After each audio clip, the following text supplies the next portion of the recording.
Hello, my name is Riley Holwager, and today I'm here with Elora Pautrat as she shares her experience with the large corporation Shein. So, Elora, can you describe to me what your business is and how a typical day in the life carries out for you? Basically, my business is I'm a freelancer. I work as an artist for video games, illustrations, and photography. So right now, as I said, I'm a freelancer and I'm mostly working on illustration lately.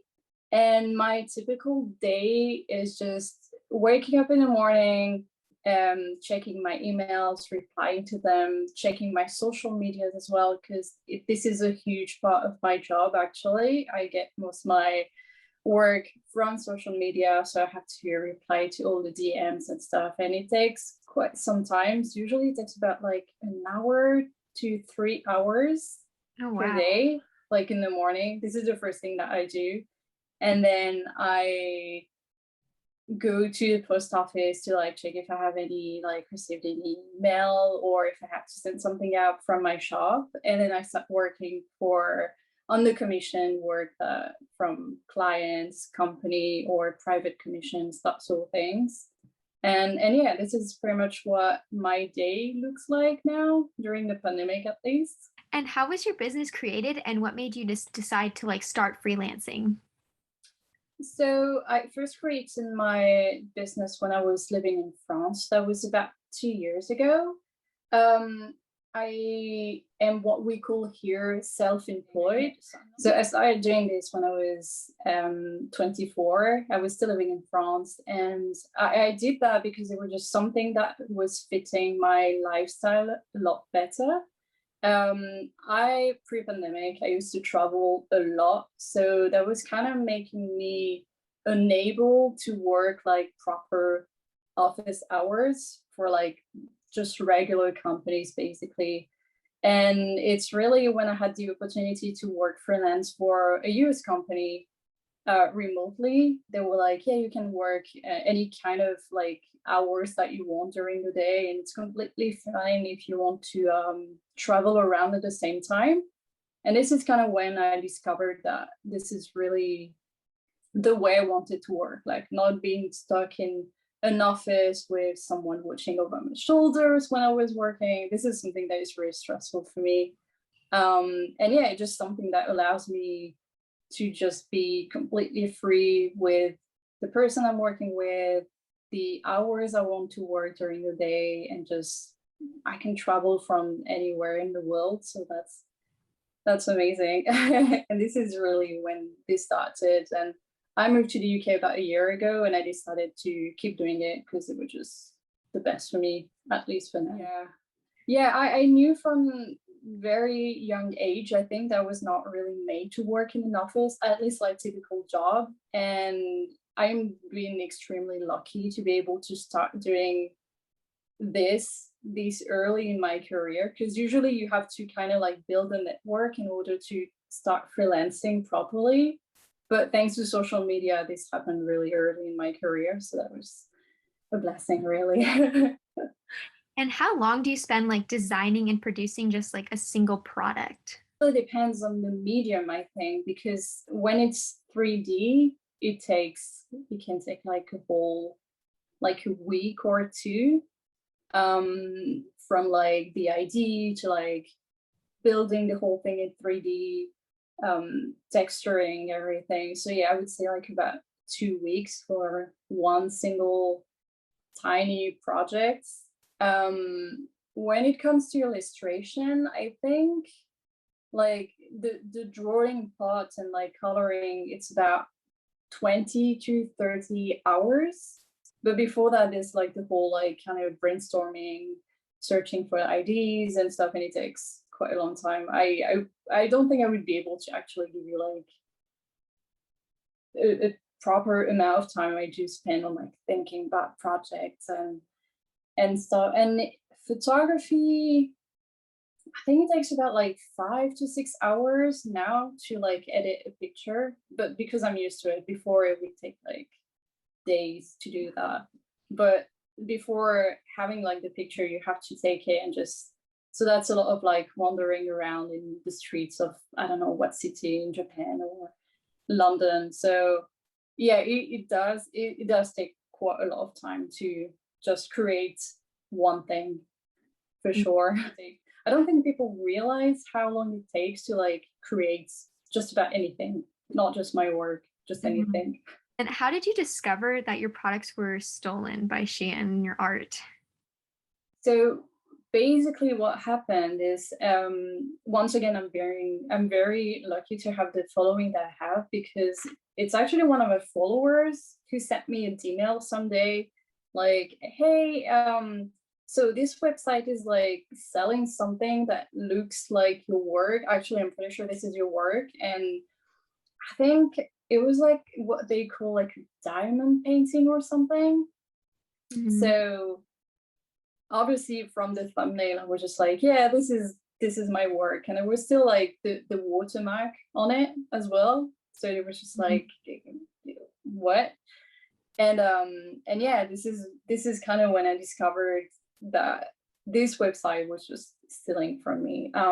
Because when I first heard about Shein, it was such a long time ago. I think I was still in high school, so that was like maybe 10 years. That's crazy. And back then they were just like selling fashion stuff, like just clothes. And nowadays it's like you have like phone cases, mouse pads, home decor, you have pretty much everything. Mhm. And I just didn't know about that. So I never really thought about checking this platform, because I'm used to like checking websites like Redbubbles and stuff, but Shein was just like I never thought about it really. And yeah, this is when I kind of discovered this whole industry. What was your like first thought, like the instant thought you had upon realizing that your art had been stolen? And then what emotions did you experience? I was so mad. I was so mad because it wasn't the first time happening. It's been happening a lot. And before that I was just used to like having to report like these things to, like I mentioned, like a website Redbubble and AliExpress as well. This is something that happens a Mhm. lot on there. And but for AliExpress, for example, there's just so many things that it's kind of like buried among thousands of other products. So in a way I was just like, this was making me mad, but I was kind of comforted by the thought of like people not really being able to find it so easily, like not being able to find my work so easily on there. So we're just like, this is hard, and but it's manageable. And here to see this website is like, I checked earlier, they have like 22 millions of followers on Instagram. That's insane. And to see that my work was just being stolen and sold there in like very low quality, it looked like shit. It was just so frustrating. And yeah, and you don't really know what to do, because this is like, I'm a small like artist, I'm a small business, so how do I deal with that? Mhm. So yeah, it was just like, you can only think about, I think the first thing that really crossed my mind was just like, okay, so there's like month where I don't even know how I'm going to pay the rent, and there's this company that is just making millions every day, and they're stealing my work.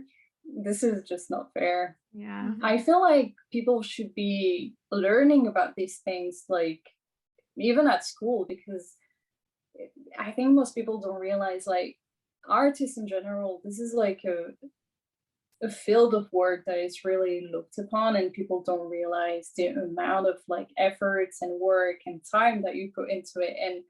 And sometimes I had like people reacting in a way that was just like, this is just like design, like don't be so mad about this. And I'm like, this is how I make a living. So it's hard.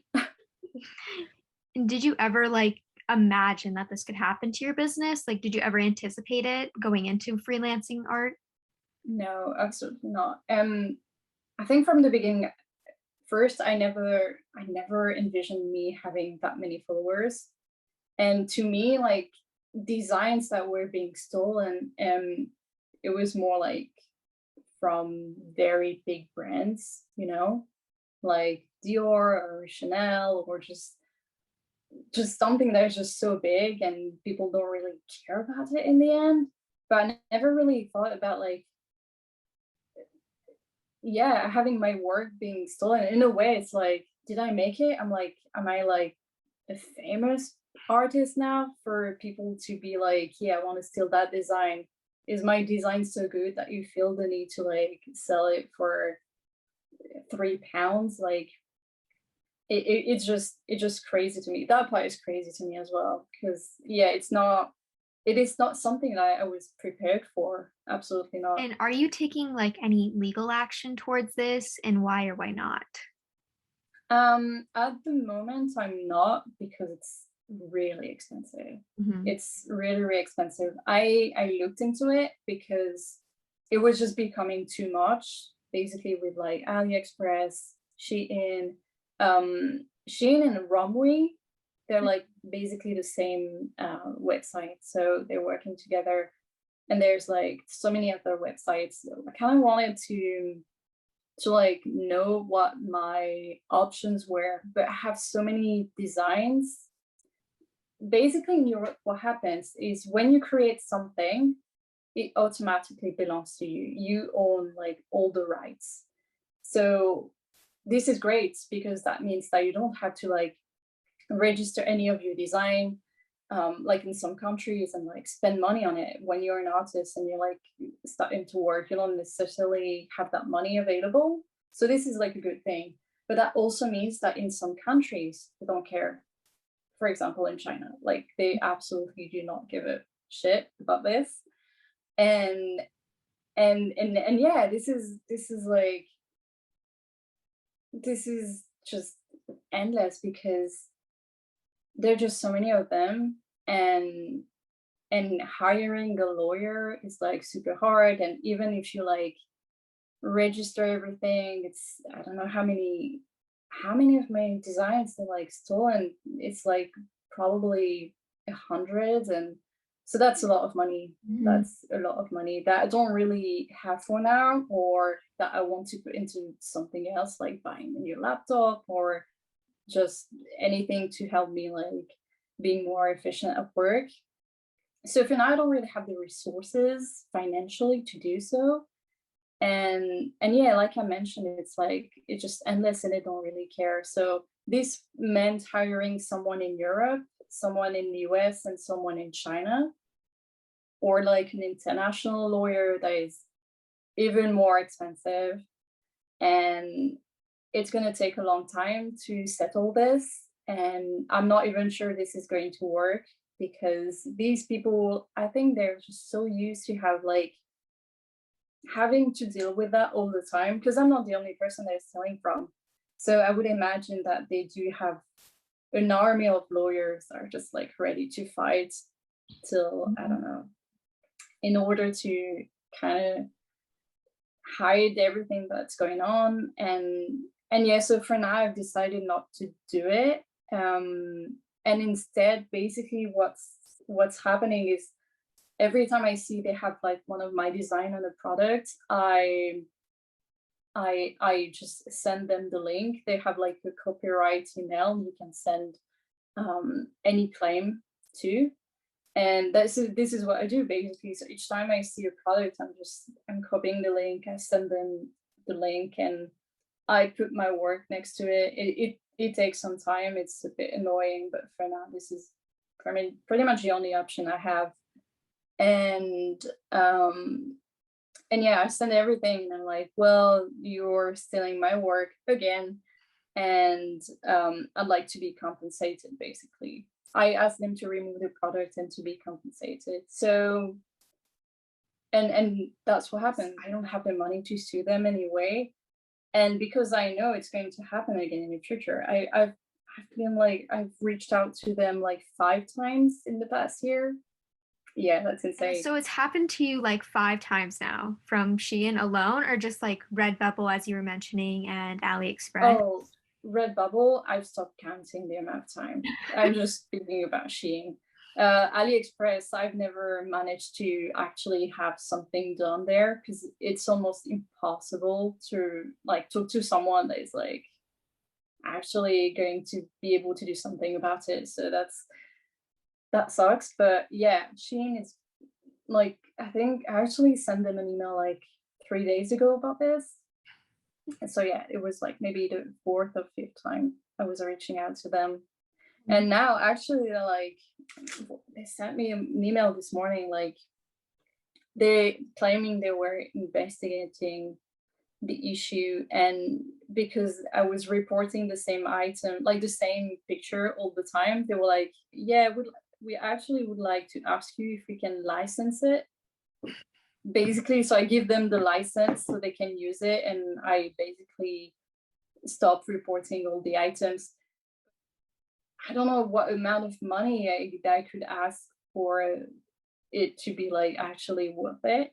Mhm. So I'd rather ask for compensation all the time because in the end, I think I would make more money doing this rather than just, you know, asking for a flat price right now. Or I could ask for royalties, but at the same time, I'm like, I feel like I should tell other artists that maybe this would be an option instead of like having to report it all the time. This is so exhausting. It's crazy. Like every time I get compensated, and like how many things do you sell? Because they sell things for like £1, Mhm. and I got compensations of like 4K once, and this is more than what I do make on my shop in like 6 months. And it was just like a month of sale. That's insane. And this is why this is just not fair, because you have artists out there just struggling, and you have this huge ass company that's just making millions. So yeah. So basically, licensing is just allowing them to sell your image, and sometimes it can be exclusive as well, meaning that you just give them the full rights to the image and you can't sell it on your end as well. But I am considering it because, well, first I need the money, and it's also like a very old image that they usually are selling. It's like probably the first ever image I posted on social media, like ever. And this is like something that I don't sell on my end because I don't think it is that good. So I'm still having like trouble understanding why this image in particular. But and because yeah, I'm not selling it on my end, I'm like, maybe I should consider making this decision instead of like having to constantly chase them and having to go through the entire website as well. Is just so, I don't know if you probably seen the website as well, just so Yeah. many things on there, it's crazy. But yeah, it's just, there's just so many things. Like the products where my work these days is being like on the most is like stickers, like stationery section basically on stickers, and they have so many of them. And sometimes, because I think I've been reporting these so often, they don't put all the pictures of the product. So I have to go through all the comments to see if my pictures is in those stickers, which is, when you have like 700 like comments to go through, is, I Mhm. know I'm going to be spending my whole day in front of that. So, and I think like Shein is easier to like deal with, but when they say that, you have to like find the manufacturer, and because they're in China, the IP is like, they Mhm. don't care. So I think Shein, because they want to have like such a good, like, they want to look good on social media, and just they're just trying so hard to improve their images with like customers, and just having like a very nice Instagram page and stuff. So yeah, every time they're just like, yeah, we didn't know, we didn't know. But they're doing this daily, and to I don't know how many people, so obviously they do know about this. They just don't care. I just wish like more people would be aware of like the work that we put into each piece of art. And also I wish that even in art school you would be taught about copyright laws in like the country that you live in, but especially maybe in China if you can, if you have like the resources, because as an artist, as a freelance, and even like non-freelancer people that are just doing like art on the side, sometimes they end up having their art being stolen by big companies like these, and they just have no idea how to deal with that. And sometimes, like I mentioned, you just send them an email and they take down the product, but you do have the right to have a compensation. And because people don't really know how to like pursue that kind of compensation, and like they just lose like the ability to have a bit of money, even if it's not like a lot, you do have the right to have like compensation of that work. So thank you so much, Elora, for taking your time to being here today. And Thank my name is you. Riley Hoyter, reporting live from Santa Clarita, signing off.